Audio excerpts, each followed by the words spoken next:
Yo, yo, yo, Luca Nation. What's going on, guys? It's been a minute since we've actually done a real, just authentic Luca Nation Cage and Andrew episode. So I hope you guys enjoy this today on All-Star Sunday. You guys are going to have the Durant versus LeBron All-Star game. Top Shot had a monster weekend for some. Some are losing a ton of their marketplace value, and we'll talk a little bit about that. We've got a sell-off on the stock market this week, and then just subtly the Fed, Powell, they did a $1.3 trillion bill, kind of more cash into the economy. So I'll let Cage jump on there if he wants to talk about that. We had Goldin auction, record prices in the sales, but the website kind of was half functional and much more. So Cage, out of all of those things I mentioned, I want to welcome you back onto the Lucas, Tigers, and Bronzo My podcast. Which one of those do you want to talk about? We'll go a different way, man. Usually, I'm carrying this and I'm talking a lot. I'll ask you something different than all those because I saw you mentioning and stuff like that. What do you think of dibs? What's top of mind with dibs for you? What do you think of what you're seeing there? I hated it at first, and now I think it's going to be awesome. And here's why. Yev did a good job of explaining. It's kind of that graphic that's floating around social media. It's like, this is what a consumer does. This is what an entrepreneur does. So a consumer, buys a cake and he eats the cake. An entrepreneur, he buys the cake and then he cuts it into little slices and upcharges each slice. So if he buys a cake for $20 and he can make 10 slices, he'll sell each slice for $4, and now his profit's $20 on the cake. That's kind of how Yam was able to explain dibs to me. So it's not necessarily that you're buying into the card. That was the first part that was confusing to me, right? So like you could find like a SGA Silver Prism PSA 10 on eBay for $1,000, but on dibs it was $2,000. I was like, this doesn't make any sense.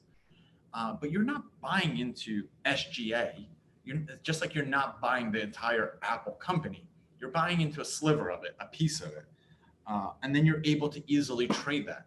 So from that standpoint, you shouldn't necessarily try to compare the eBay prices to the price of the SGA on dibs. It's more of, hey, this is a stock in the SGA market, the Silver Prism, for example, and you good? Yep. And you're trading it seamlessly using the dibs platform. So I haven't played around with it enough, but I do like the angle. As long as you could get over that kind of confusion of why is it $1,000 on eBay and $2,000 on dibs, and try to kind of treat dibs as its own marketplace where you're able to trade the stocks of the players in crypto, I think it's going to be kind of cool. So I'm excited to play around with it this week. I got on it. I didn't really, I get it for, like fractionalization, right? And it's a talk about like, where the hobby's going and stuff, right? Because, when you fractionalize the card, it's worth more. Or fractionalize something, it's worth more. We saw it with like, the last, I think it was Rally did the Pokemon set, right? And they tried to have a buyout, and then, a set sold for more. And then when they relisted it after rejecting the buyout, the set on Rally sold in fractional for what added up to like, a 40% premium on what the set was actually worth. So you see, basically with fractional, I get it. What I don't get with dibs, and I know there's, some blockchain added on the whole deal, what I don't get with dibs is they're doing it with cards that the average collector has the ability to buy the whole card of. So I don't understand the fractionalization of such small commodities. When you talk about stocks, nobody is really going to buy, companies for trillions of dollars on their valuation. It can't be done. But when you add up, Nat Turner. Yeah, he didn't buy PSA for trillions, and some would say in a year or two he's going to feel like he overpaid because I think they're going to drive that company into the ground with some of the asinine decisions that they've made so far. But hey, that's just me, one man talking on a podcast. Yeah. So you can alienate 80% of your fan base and your user base. We'll see how that works out for you after you run out of your backlog. But point being, when you fractionalize something big, I understand because the average person can't get it. The average person can't buy the whole thing. So Yam's analogy, I love Yam, but sometimes we talk just to hear ourselves talk. Everybody could buy a cake. Everybody could buy a cake. Why do you need to buy a slice? If you tell me that you want to buy a piece of a Lamborghini, I get it, because not everybody can go buy a Lamborghini. but everybody can go buy a Devin Booker. Everybody can buy an SGA rookie card. You know, and maybe I'm being snobbish. Maybe everybody can't. I don't know. But to me, the Dibs thing. What if I want to day trade a piece of cake? Yeah, so you're right. I think that there will be ways to day trade once that model becomes more pervasive. I think you'll be able to day trade without it being triple or in some cases 7 times the price of the actual tangible asset. You know what I'm getting at? And what I'm getting at here, and maybe I'm guilty of it myself as well. I'm seeing the pump economy. I'm seeing lots of pumps all over the place. I'm seeing everybody pumping everything. And I think in reality, if you're ordering off Amazon, if you're ordering off Amazon is for you, yes, you're ordering pump. It's good, man. You should try one. I've tried several. I'll give you my recommendation on a few. So I'm still. I was at my peak, but I'm not. I'm not that far away. Man, it's a shame that peak's being so wasted on your hand. So, but here's the deal, right? So the pump economy, what I'm getting at is, and I say I'm guilty of it myself, is I think people who are there first pump it, and people who don't get to it shit on it. And you saw it with Top Shot, and you saw it with, high-priced Kobe cards and LeBron cards, and you're seeing it with Dibs, you're seeing it all over the place. And basically, what we're going down a real dangerous road here for the hobby. And it's basically anybody who's lucky enough, and I'll use the word lucky, anybody who's lucky enough to get in on something early enough to make money on it, they pump it. They're a believer. They hot air it. They steam it. They say it's great. And people who are in early on Dibs, they are the ones who say, wow, Dibs is the greatest thing on earth. They got their freebies. They got in before the prices went up when everybody else jumps in. People who got in early on Top Shot are saying how it's the greatest thing in the world. And the people who got in at the end are the ones saying that they wouldn't, piss on, well, it's a brush fire they're going to piss on with turpentine or whatever the commentary was last week. And these are smart people saying that stuff. So I think really we're in an interesting time here, man. We're in a I don't want to call it a bubble, but I woke up this morning, in a little bit of an interesting mood about cards and the hobby and the players in it. And maybe it's because the biggest players in what we're doing this weekend for NBA basketball, Ken Goldin, who had $40 million worth of sales in his auction last night, and he couldn't even keep his site running for the 11th straight auction, or maybe it's the 3rd straight auction. I don't know how many exactly it is, but it seems like every time Ken has an auction, his site crashes. And you've got the Top Shot guys, they were on maintenance, and I'm going to give them a pass and hope that it's because, they were trying to make today's pack drop, work, and they were getting rid of bots or whatever it is. But it's All-Star weekend, and nobody was able to basically trade all night last night into today, and it was pushed back to just now. And even right now with it open, I can't do any transactions on there. So it's just odd that Top Shots is doing hundreds of millions of dollars. Go ahead. You think? I think there's a lot of truth to what you said. So do you think that what's driving these markets is technology? Part of it, lack of technology could cost these markets. Yes, I think technology is a huge thing, and I think who said it? It was Plunge Father who said it. That the real asset here is not the Top Shot moment itself; it's what it's being built upon, and that kind of stuff. And yeah, I think that the common thread here is that tech, whether it's Ken's site being built on tech that's not enough to sustain the traffic that he's getting. I mean, he has to realize that his auctions have become spectator events now. He can't build it up for the amount of people. They become spectator events. His auctions are not. They're not. Is that necessarily a bad problem? It's like a movie. Well, no, it's a great thing, but he has to have the bandwidth on his site for more than just people who are going to bid. For every one person who's bidding, there's 50 people watching what those things end at. Yep. There are people, watching it like it's a sport, like it's a game. What's the Goldin auction going to end at? I mean, I was in Chris Hodge and the Cardboard Chronicles, their crossover last night live, watching the auctions end, and it became like it's a hobby event. And if it crashes a half an hour before the auction ends or whenever it did, that's not good. You got the NBA All-Star weekend, and everybody who's in Top Shot is hoping that, Kevin Durant and LeBron are going to say Top Shot this moment, or they're going to exchange Top Shot moments, and it's not going to matter because you can't actually trade on their site. That's a problem, especially when you're building this based on tech, right? Ken Goldin's building a seamless platform. NBA Top Shot's building this blockchain with frictionless transactions. But if it's not open, then it's the very definition of friction. I can't trade, I can't buy, I can't sell. This morning I was able to sell one moment. I had to click try again 36 times to get it listed. I don't know how you could ever say there's more. You feel that you are, so something you said, Do you feel you were early on Top Shot because 100%. you're late on Dibs? Because Dibs came out 1 week ago and Top Shot came out in October and we joined in January. Yeah, so I do think I'm early on Top Shot, and I do think I don't want to say late on Dibs. I'm in it, right? But I was watching it last week and saw some of the prices, and I see some of the prices on stuff now, and I can see how an influx of people will cause pricing irregularities. I would say overall, what I'm feeling today is the possibility for disenfranchising a huge segment of our hobby. And it's not just in Top Shot. It's not just by Ken's auction falling apart. It's not just in Dibs and the cake analogy that I should be paying 3 times as much, for a piece of cake as I would if I bought the whole cake. It's PSA getting rid of their pricing. Luca Nation subs. I don't know, where we're going to go with that. You and I have to have a nice long conversation about that. And I think, a good chunk of the hobby that was built on, grading cards and doing those small flips, the Gary V rank and file, right? The people who were buying cards on eBay and at card shows just so that they can spend a little bit of money and grade them and get them back. I think that's what this hobby was built on, man. I really do. I think that's what, that's the backbone here. And I think that's gone. And I think we are running the risk of spreading ourselves too thin and disenfranchising a bulk of people. And the people who sit at the top of this hobby with their $1 million cards and their huge portfolios, they should be the most scared because their cards are only worth what they're worth. Their moments in Top Shot are only worth what they're worth.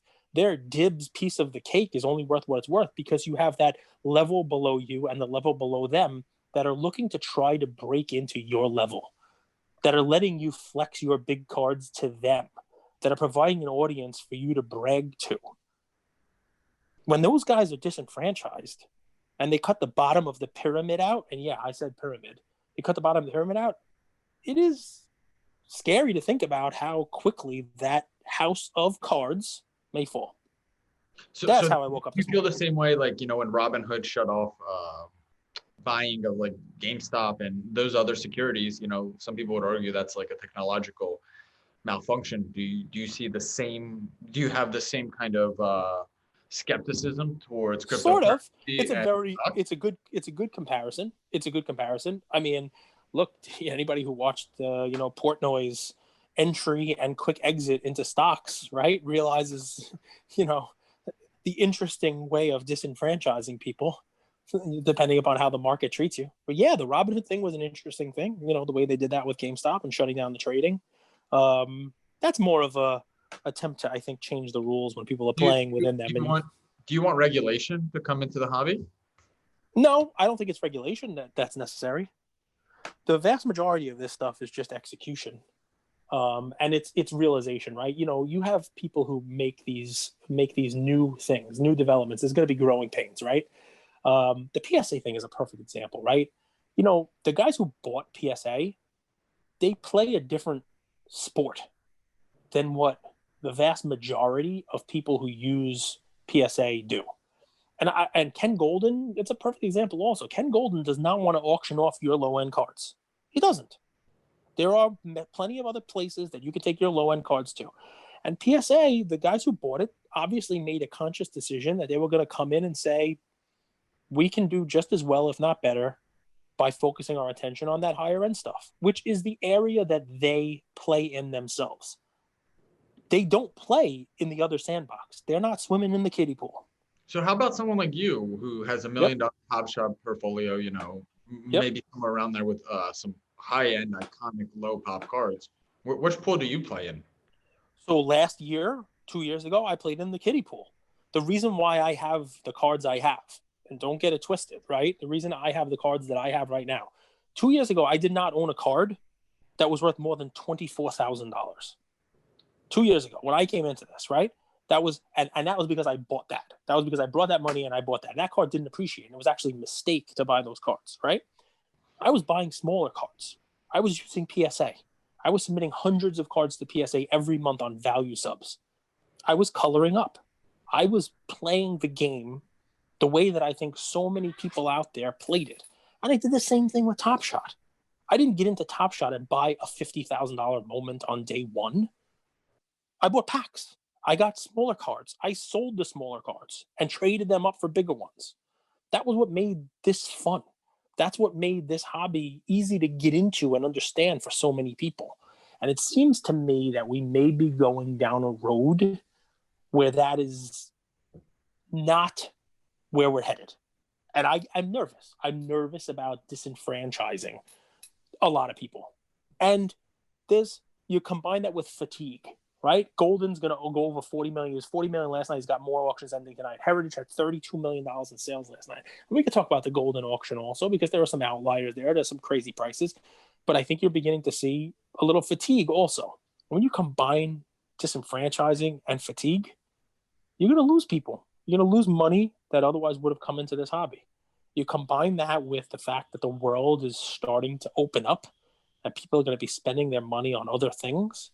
People are going to be spending their money on going out, eating dinner, going to movies, maybe going on vacation again instead of being glued to their screens and flexing their online purchases that they've made over the last year.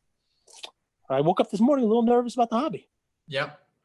What's disenfranchising to me is how bipolar some of the people and the emotions in this hobby are. And this is actually the wealthiest people, depending on the day, depending on the side of the bed that they've woke up on, they couldn't be happier or higher on. I fall in that category myself, 100%. 100% fall in that category. Shocker. Yeah. Literally depending on their recent sales or recent values, whether that's and the cool thing about cards is, you kind of have to go a little bit out of your way to look up recent values, especially if you have low end cards or high end cards, low pop. 130 point won't give you up to date on, what's a Jordan PSA 10 worth. So you're able to you have some time in between those recent sales, where it's like Top Shot or Dibs, like you're just constantly bombarded by a change in 1 week it's up, 1 week it's down, 1 week it's up, another day it's down, one day it's up to 30%, the next day it's down 27. That's what's disenfranchising. And people, with this new over information society that we're in, they're kind of bombarded with too much information, and it weighs on their emotions. So I'm with you. That's a very good point, by the way.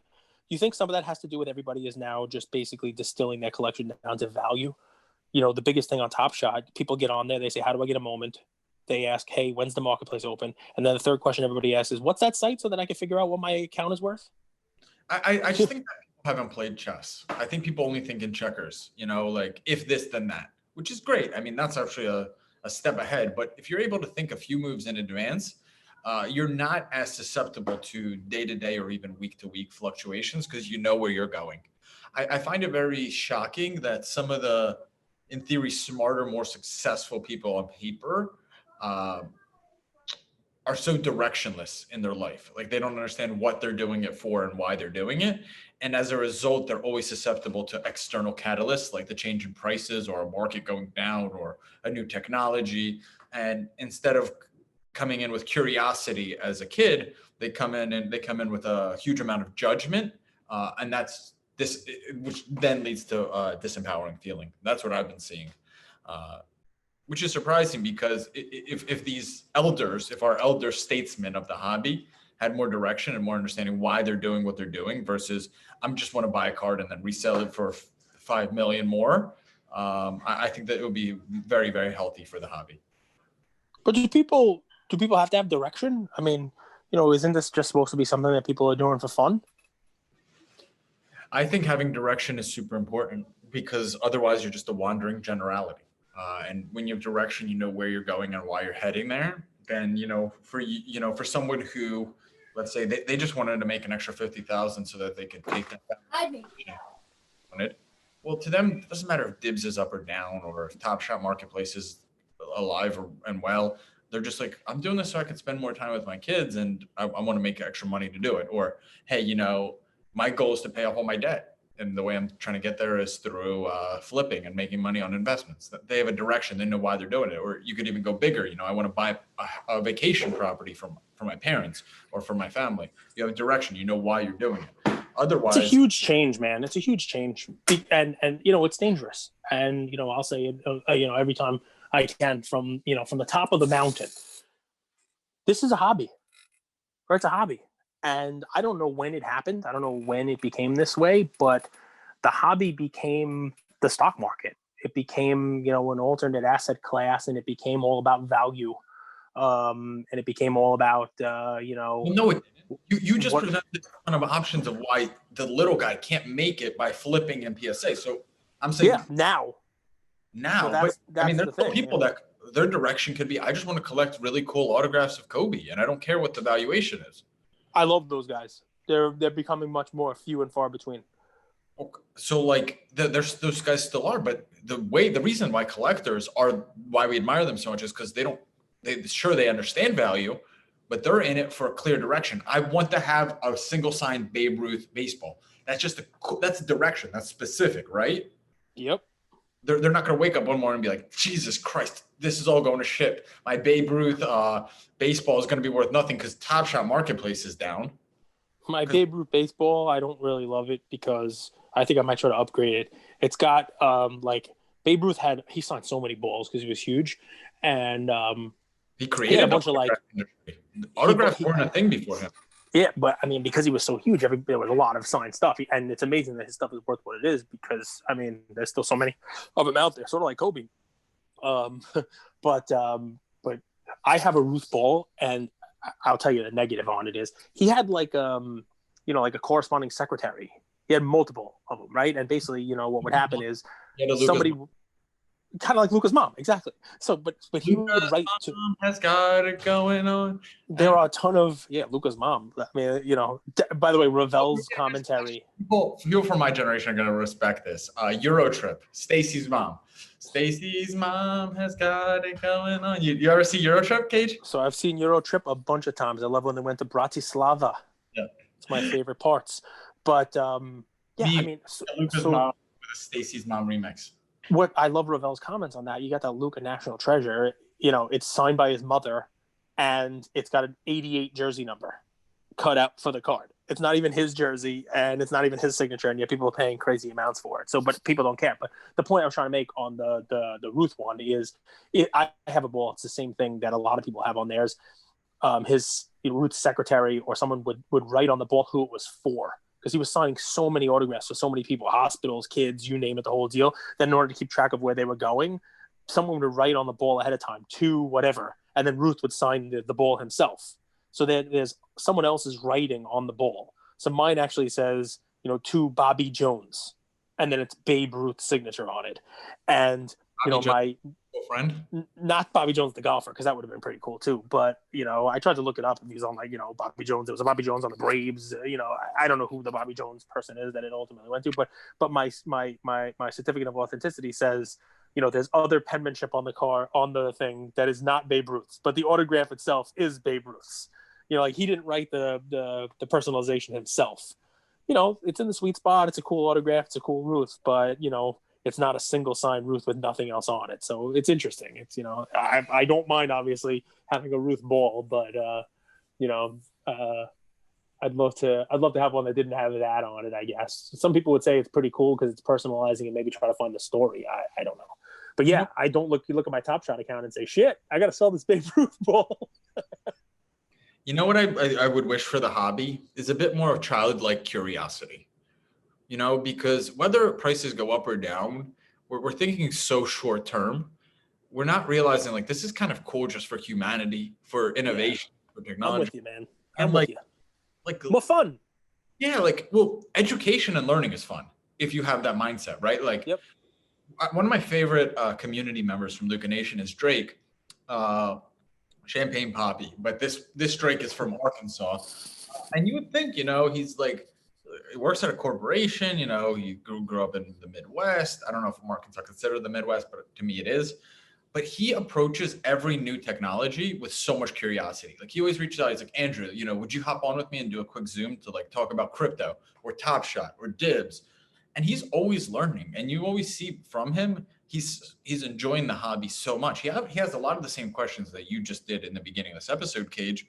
But he approaches it with this, you know, I love Steve Jobs' quote, stay hungry, stay foolish, with this curiosity of like, this is so cool. Let's just learn. You know, it's not always about just making money. Money becomes a byproduct. And there you go. I like that. I like that a lot. A lot of people, Drake. money this last 12 months who are constantly in the rat race of chasing more. It's healthy, but I would also ask them, like money should make your life better, right? So like, how are you using that 100,000 to make sure that you and your family are also happier, Because if you find purpose in what that money is coming or being used for, I think you'll enjoy the hobby way more because the hobby is the vehicle that allows you to live a happier life in a lot of cases. I like it. So my play, because it really is, I give you all this stuff and I want it to be fun, right? So, what I'm going to do is I'm going to try to have some more fun with the hobby. I'm going to try to make my plays a little more fun. Now, don't get me wrong. I still think they're going to be money making plays because, otherwise why waste your time with them? But I'm going to mix some fun into it because I think that going forward, 2021 is going to be a year where people are going to try to have fun with their cards. People are going to try to have fun with their investments, right? So I got one that it's going to go right into the egg category, right? So I watched a movie the other day with my son, and he's loving it. And I think I mentioned it last week, and it's a spies in disguise where the spy becomes a pigeon. And it's got some stars in it, right? It's got Tom Holland in it. He plays a nerd, millennial who's trying to save the world without causing any violence. Spider-Man.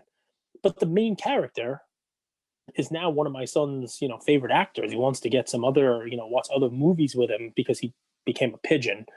It's Will Smith. And, you talk about a guy who has, bridged generations and all this fun stuff. So I thought to myself, I'm like, if The Rock is a presidential candidate and a wrestler and in all these movies and his tuna fish card sold for 40 something $1,000. I wonder if there's a cool Will Smith card to bring to the audience. And wouldn't you know, there is. And I'm looking at it right now. And it's funny because obviously other people have probably thought about this as well, because I was surprised it went for a little more than I thought it would go for. But people are realizing it's out there and you can definitely find them. And this costs you a couple bucks. If you get it in an auction, it costs you definitely less than $10 for this one card. But in 1991-92 hoops, a mass-produced product. The NBA was doing a stay in school promotion, right? It was, these are your role models, the people who are going to tell you to stay in school, don't do drugs, you name it. And one of the guys they had, it might have been at an All-Star game in 1991, was Will Smith, who at the time was doing little Fresh Prince stuff for his TV show. And card number 325 of the 91-92 NBA hoops set is jamming with Will Smith stay in school hoops card. Talks about how you have to be educated. He's the star of the NBC sitcom, the Fresh Prince of Bel-Air. He joins NBA players in coaching and urging all students to stay in school. It's got a cool message for kids, but this is fun. And do I think it's going to turn into a $40-something thousand rock tuna fish card? No. But there's not a ton of them on eBay. And I've watched the euphoria and, dare I say, fun with the egg card. And I've seen people buy things, that have turned up and gone up in value. And, this is a card where I opened it as a young kid and thought, wow, this is interesting. And then probably threw it in the trash because it wasn't Michael Jordan. It wasn't one of the stars of the day. It wasn't Magic Johnson. Shaq hadn't come out yet. But now it's a cool thing. Now it's a cool, piece of pop culture. It's a Will Smith, Fresh Prince of Bel-Air. My son knows who he is. I'm going to get this, and he's going to think it's cool. I'll put on my Fresh Prince of Bel-Air Academy basketball jersey if I still fit in it. I gained some weight during this COVID, guys. And to me, that's a cool play, right? Because it's not going to break the bank. You don't have to go on dibs to get your piece of this cake. You can just buy the whole cake yourself. And it's a cool little thing because you know what? Maybe you have a barbecue this summer. Maybe the world will open back up and maybe you'll be able to show some of your cards off. And there'll be people at that barbecue who won't know what Top Shot is. There'll be people at that barbecue that have never heard of Trae Young and his luscious hair. There'll be people at the barbecue who won't know, who Denny Avija is. But you know what? They might know who Will Smith is. They might have watched The Fresh Prince of Bel-Air when they were kids. And that is a card that'll cost you a couple bucks. And when you bust it out as part of your collection, maybe your buddy who's there with his wife and you want to get him into cards, maybe his wife said, well, that's funny. I know Will Smith. And maybe that's a way to have some fun with the cards and get more people into it. So there's my play for today. It goes along with my whole persona, my whole have some fun with it. My play is fun too. Nice. It's not super expensive. It's a set that I really like, and it's a player that I think is going to really appreciate in value after this All-Star break because he's coming back from a little hamstring injury.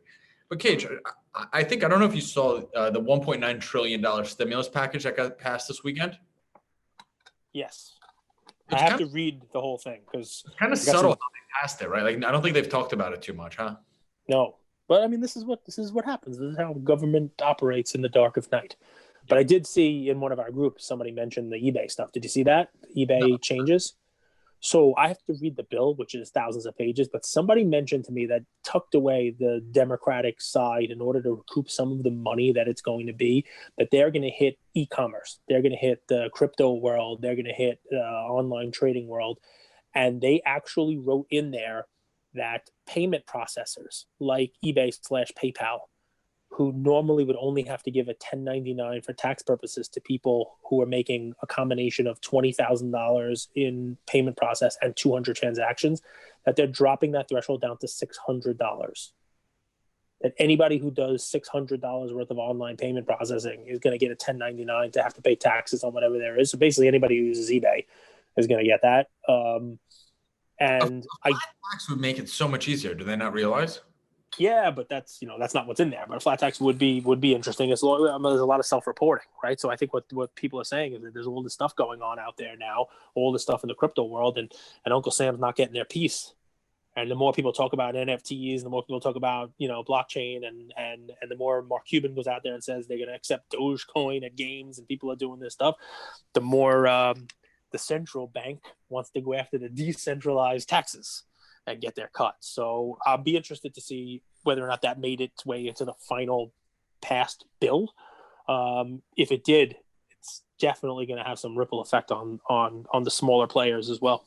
I think we're good till 2023 is how I think about it. I think interest rates are going to keep there.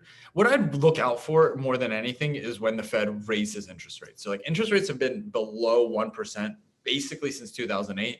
They went up to 2%, which when that happened, the stock market dropped like 600 points on that day. But I think you're going to keep seeing interest rates super low. You're going to see a lot of money in the economy. And what happens when interest rates are low? Assets keep setting new highs. So I just want to give people peace of mind. I do think we're in a bubble. I just don't think that bubble is as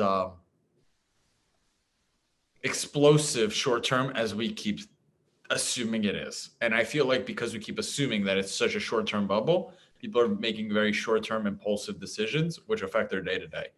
I think you're good till 2023. I really do. 2023, maybe 2024, because the Fed has seen what happens when they raise interest rates, even 1%.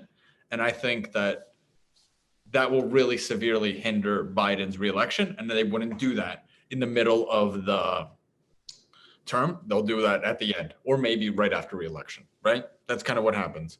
Because if they raise interest rates, the stock market collapses. Biden knows he's not going to win a second re-election. It's like the easiest way to basically lose a re-election with one move. Anyway. Yeah, I like it. No. I digress. So what happens to 2023? What happens in 2023? You think that that's the end of the hobby, or you think that we enter a new cycle? What happens then? I just think that eventually they're going to have to raise interest rates. But I think they've seen when you raise interest rates, the stock market collapses. They don't care about the stock market, but they care about re-electing Biden, right? They don't want to lose power. So they're not going to do something that could significantly, with one decision, basically they nixed his whole presidency. So yeah. I think they'll be much more cautious, and they'll do that at the end as he's getting reelected or right after he gets reelected. Or even start the conversation, right? Because if you have the conversation. But point is, it has nothing to actually do with my play. My play is super basic. It's SGC 9.5 Kevin Durant 2008 tops. Okay, I like 2008 tops. I like 2008 tops Chrome a lot. I like the paper, and it's a $50 card. It's a $50 card in an SGC 9.5. Now, I don't know about you guys. I don't know if you agree with this. I kind of feel SGC 9.5s have a better shot at cracking crossing to PSA than any other cards. I haven't seen a ton of SGC 10s with the new label cage. Have you? No. And that makes me believe what I see when I see a 9.5 is I see a card that's like a quad 9.5 BGS equivalent. Now, of course, not everyone's going to be like that, but that's what I'm seeing. Like I think SGC wanted to really preserve their 10s. I haven't seen a ton of 10s of the new label. So what I'm seeing is like they're giving out like a 9.5 the way BGS did. And now you're getting a Topps 2008, which is a kind of iconic set, more in the Topps chrome than the paper. But you're getting a 9.5, which is basically a mint condition card for $50. Now, I do think SGC is going to win a little bit more market share over the years. I like that card. I think the rank cards are going to go up in value. And I also am looking and I'm seeing a PSA 10 of that card at $350 with some sales at $500. Some sales at $550. It's kind of, the range is a little bit funky if you look at 130 point. But then you see the SGC 9.5. It's just sold, two of them for $55. I think that's cheap. I think that's worth making a play on. It's still Kevin Durant in his second year Topps. And for example, the Kobe Topps of that year, that card shot up in value just the last few months. The LeBron of that year just shot up. I think it's kind of considered a cool, iconic set. People like those landscape photos. He's still in his Supersonics jersey.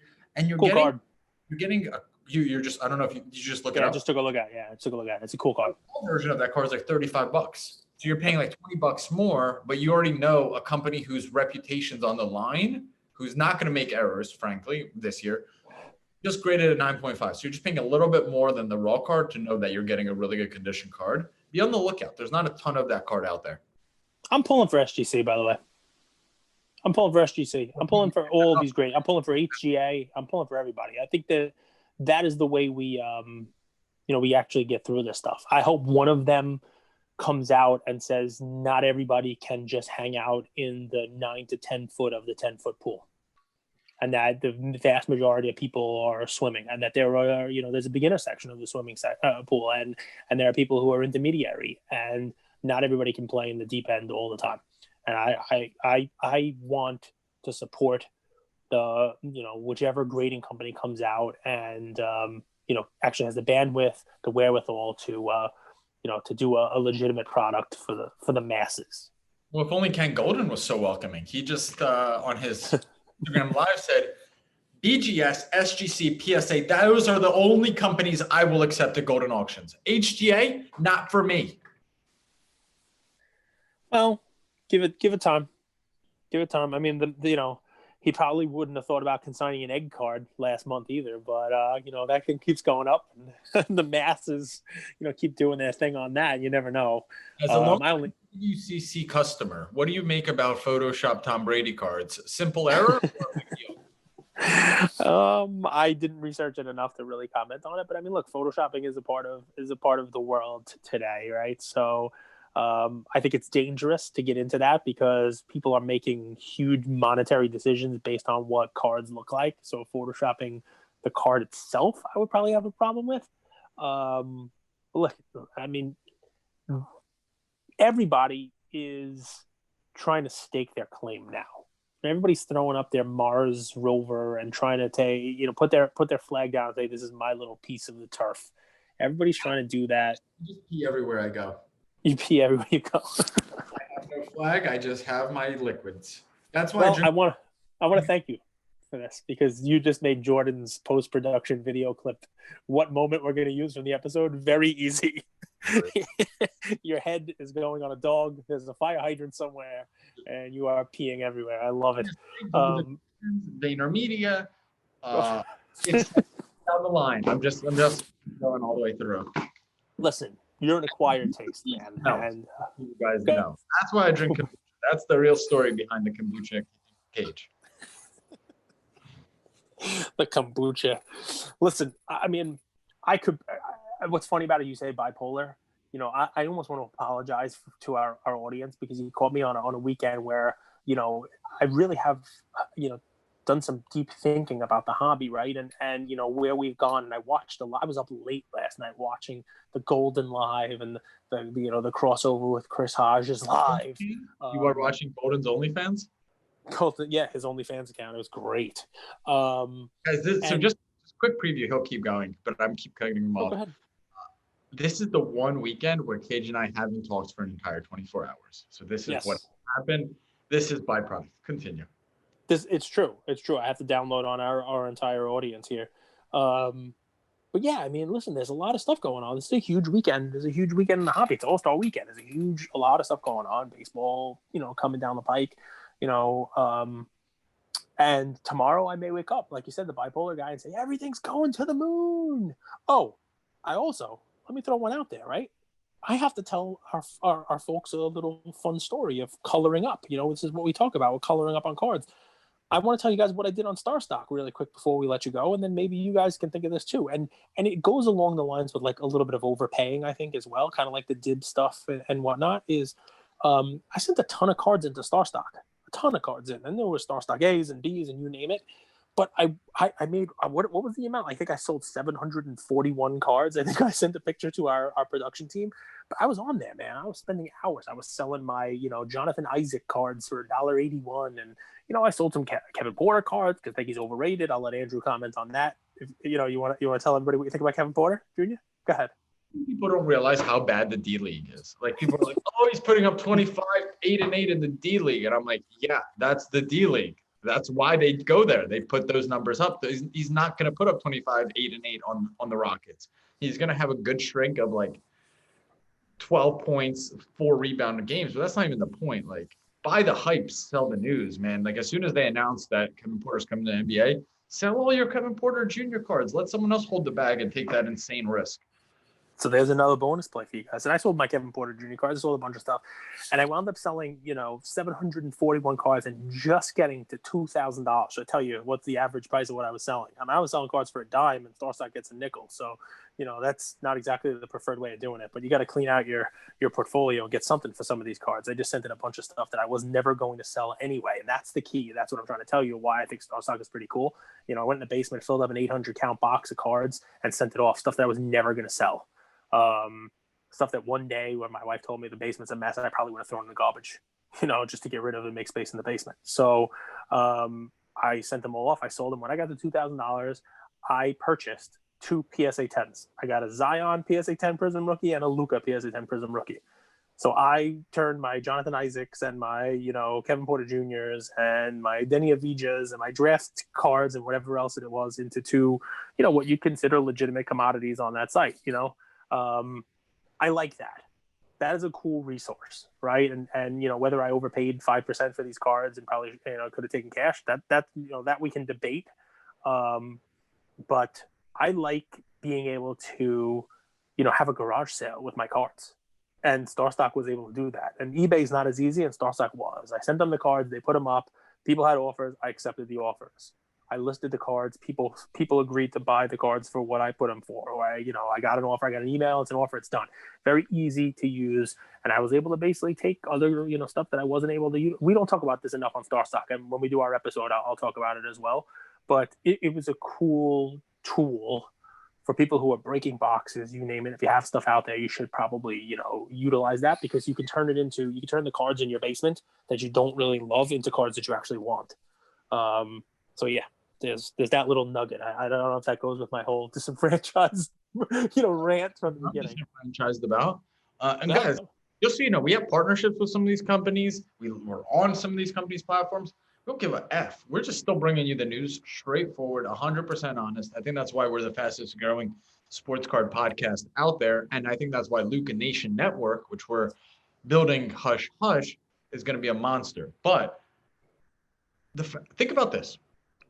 They're releasing a pack today for $199, right?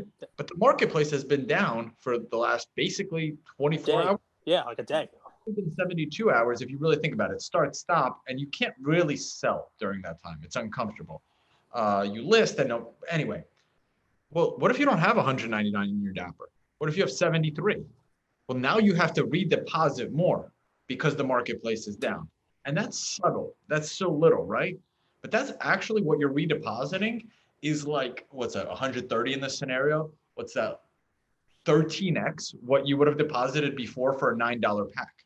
So these little low-key ways to get more and more people to deposit onto the marketplace. And remember, you're depositing 130. You can't take that out right away. is subtle. It's a huge deal. It's a little annoying. I'm with you, man. I'm Yeah, very agitated that they took the marketplace down. Well, I have 70 in my account. I'm gonna go for the pack. I'm gonna buy one, and if I get it for 199, I'm just gonna have to pay with my debit card. Yeah. Right. No. Yeah, you are. 3 moments in the last 4 days. Let's hope that they open it up for an hour or so, because the other thing they're doing this time around is you have to have a moment in your account to buy the pack. Yep. So they're trying to get rid of bots that way. So there are a lot of people who got in and just bought a pack, or just got that one, the future pack, the one pack that everybody was able to get no matter what, as long as you paid for it, you got it. And they never opened it because the pack isn't, and they haven't bought a moment yet. So hopefully they're opening the marketplace up enough for people who want to get in on this pack are able to buy that one moment. I got plenty of Ish Smith for you guys. So buy mine. Compulsive Cage couldn't hold the packs closed. I'm gonna open mine live on our Thursday Twitch or YouTube. Yeah, the Seeing Stars packs. I'm glad I opened that as soon as I got it, because the price is cratered. So I got $309 from my Ben Simmons, and now it's like $112. So those are the packs you got to open. I don't care if I lose. I don't care if I have to pay people to take my Ben Simmons. I'm gonna open it up live on Luca Nation. Nice. Well, maybe if I get a rare pack, I'll hold that for people to open up live. I guess we'll see today. We'll see if I have the patience to do it. I don't know. I probably don't. You know me better than that, but we'll see. One last thing, and I've said it, but I want to make it clear, guys. With fractional selling, like Collectible and Rally really are the two biggest players. I just bought my first Ted Williams PSA 8 on Collectible. I'm telling you guys, these low pop iconic cards with a story behind them, they have no ceiling. Don't be surprised if the Mickey Mantle PSA 10 is a $100 million card in our lifetime. That's an I wouldn't be surprised either. 100%. There's 3 of them. It's priceless. Cage, if you're a millionaire today, are you sitting pretty? No. You're a millionaire in Los Angeles. No. So what's 100 mil? What's 100 mil anymore? It's 100 mil. I'd say I'm sitting pretty. 100 mil. I'd say I'm sitting pretty. You are, but is 100 mil not what a mil used to be? I think 100. I think you get above 10. I mean, I'm not a financial advisor. I'm sure they have these in categories of what's rich and what's rich. When you grew up in the 1980s, right? Mm-hmm, mm-hmm. What was like the average salary during that time? Do you know? I think my father, when I was 10, made $12,000 a year, and he was an executive with an MBA. If he was making 100K, like let's say your family would take home 100K clean. How were you living at that time? Great. Like great. He eventually got to 100, but obviously everything else went up in price too. I don't think actually he ever made 100 in his life. I think he came close. I don't think he actually ever made $100,000 salary in his life. Now everybody's gonna, because it's a $15 minimum wage. I mean, you can make $100,000 a year at McDonald's. That's not, the numbers don't add up there, Cage. Yeah, you got to work some overtime. So but it does. Yeah, man, $100,000, 50 weeks. You only got to make $2,000. You only make $2,000 a week. You only make $2,000 a week. So 40 hours. Yeah, 40 hours a week. I mean, you make $2,000 a week. What do you got to make? You gotta work $15 an hour. You got to make like 130 hours a week. So you could do that. Make 130 hours a week. 7 days. You got to work. You got to work like 18 hours a day. That's it, dude. Imagine I called you and said, Andrew, I'm going to let you only work 18 hours a day. You'd be thrilled. That's 4 hours less a day than you work now. It's facts. I haven't shut off since I was a college student. My mind's always buzzing, but not working McDonald's. That's a different game. I couldn't do it. But yeah, I don't know what we're rambling about, but my point is, dude, everyone's going to be a millionaire. I bet this year has created more millionaires in the history of America than we've had in all of the years combined. Definitely more Top Shot millionaires than there ever were before. What about Ethereum, Bitcoin, and Dogecoin, and all those guys? GameStop millionaires. Well, man, listen. You're right. There's a lot of reassessing, going on in the markets. But can I leave the folks with some thoughts about the Goldin auction? I think the Kevin Durant market is ridiculous. I love your play because it's a low entry card, but the prices that people pay. The rumor going around in the chat last night was Kevin Durant was just buying all of his cards, which would be the only thing that made sense, because Kevin Durant's cards, if I could caption last night's auction would be the Kevin Durant auction, because his cards went for absurd record prices, almost every one of them. The white refractor went for like two to three times what anybody thought it would go for. His RPA went for like $700,000. I mean, there were some crazy sales of Durant stuff last night. And while everybody else's cards look good, look appropriate, some of the Kobe stuff sold well, some of it didn't. The Durant stuff in the high end was the stuff that really performed well. The next thing that I noticed in the auction from last night was that 10,000 to 200,000 range of cards those were the cards that performed the best. Not the high end, not the ones above $500,000. Those kind of like, they had their day a month or two or three ago. And I think that's because a lot of people who were LeBron buyers, Durant buyers, Devin Booker buyers, Mookie Betts buyers, the people who followed the Gary Vee stuff and were able to buy $1,000 card or a couple of $1,000 LeBrons, and they turned into $35,000 or $40,000 cards. They were able to trade a couple of those in and now have $80,000 or $100,000 on what was a year ago a $5,000 investment. And those people are now coloring up. They're now buying those $50,000, $60,000, $80,000 Kobe's, $110,000, Michael Jordan cards. And that is the area that's, from my first blush, saw the best pricing in last night's auctions. I guess we'll see, man. Goldin's having an auction like every couple of weeks, so we'll see what's sustainable. The biggest thing about it last night, and just to tie it all back like a Seinfeld episode about, people being disenfranchised and having fatigue, is last night's auction came on the heels of a heritage auction the week before of $30-something million, and now Goldin's going to be $80-100 million in auction sales. Last night's auction, you might want to take some of the prices with a grain of salt, because normally a 1986 Fleer Michael Jordan card that sells for $600 and change with the buyer's premium is auction lot number one. Like most auction houses will have that as their number one auction, or number two or three or whatever it is. It didn't even make the first page. We were talking about cards last night until 2 a.m, and no one even mentioned that card, because there were cards that blew that one out of the water. Jackie Robinson card, the 52 tops, the 48 leaf, the Kobe Black label, the LeBron RPA, the Durant cards. I mean, there were dozens of cards that basically moved that one to the back seat, you know what I mean? Which is crazy to think about. And maybe part of that is, go ahead. We always say like these cards have hit like record prices, right? Yep. What if we say it differently? Like maybe, what if the card isn't going up in value? Maybe, what if the US dollar is going down in value? It's part of it. It's definitely part of it. We don't even think like that, right? Though. Yeah, we don't. We definitely don't. Maybe the card is worth actually less. Like, and here's how it's a hard concept, so this is how I visualize it. Pretend you're living in China, right? You grew up in China, you have Chinese money, you have a Chinese salary, you're living middle class, right? And you're buying cards. Could it be possible that for you, the price that you would have paid for the Kobe Black label actually hasn't changed? Or the price you're paying for the LeBron Topps Chrome, it hasn't changed? It's just in the terms of a US dollar, your US dollar is now able to buy less. Something I'm thinking about. That's all. Wanted to share. By the way, they just put a little notification on that the marketplace is going to be disabled until the end of Rising Stars. So you're not going to be able to, get in there and sell anything for the next 2 hours to up your balance to buy. You're going to have to do it with like a debit card or something like that. That's interesting. It's weird. Very happy about it. Just kidding. All right, man. Well, believe it or not, I had fun today. I hope Luca Nation had some fun on this one. We'll bring you some fun plays going forward on this stuff, and we'll keep you posted. There's a lot going on in the hobby. And we love the fact that you come to us to, get some plays, get some picks, get some laughs, get some, some summary of what's going on in the world. We'll try not to focus too much on one particular area. We'll try to give you a good assortment of all of it.